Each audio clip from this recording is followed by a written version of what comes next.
వాళ్ళ ఉద్దేశం ఏంటంటే ప్రభుత్వ స్థలాలను ప్రైవేట్ పరం చేస్తే ఫ్యూచర్లో చాలా ఇబ్బందులు ఎదురవుతాయి, మనకు ఉన్నటువంటి అసెట్లను వాళ్ళకు కేటాయించకూడదు అని చెప్పేసి ప్రజా సంఘాలు అయితేనేమి, అలాగే అఖిలపక్షం సభ్యులైతేనేమి ఇవన్నీ కూడా రావడం జరిగింది.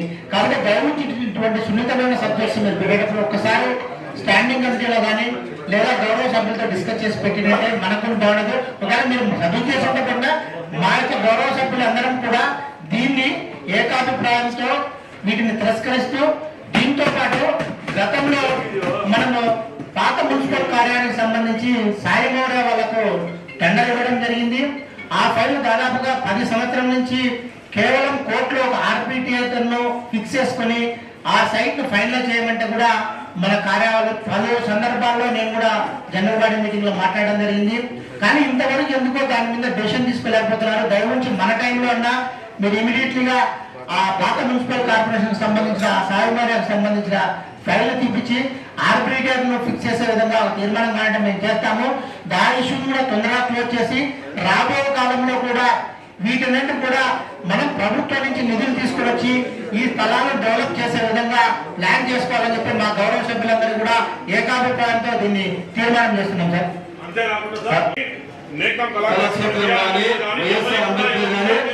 మొత్తం దీన్ని ఎవరికి ప్రభుత్వమే నడిపించాలా, ప్రభుత్వమే నడిపించాలా, నడిపించాలా, ప్రభుత్వం స్వాధీనంలో ఉండాలా.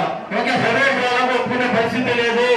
ఈ 4 అంశాల మీద వైఎస్ఆర్ ఆడిటోరియం, నేషనల్ కళాక్షేత్రం, బిఆర్ అంబేద్కర్ భవన్, పాత మున్సిపల్ కార్యాలయం ఇవన్నీ మేము మా గవర్నమెంట్ తోనే ఉండాలా, గవర్నమెంట్ అధికారులే నడిపించాలా, మనమే దాన్ని లాభాలు తీసుకోవాలా, పేదవానికి తక్కువ ధరలో దానికి ఇవ్వాలా. తప్పకుండా హెప్పీ గారు మీరు అందరూ ఏకాభిప్రాయంతో దీన్ని ఆమోదించడం జరిగింది.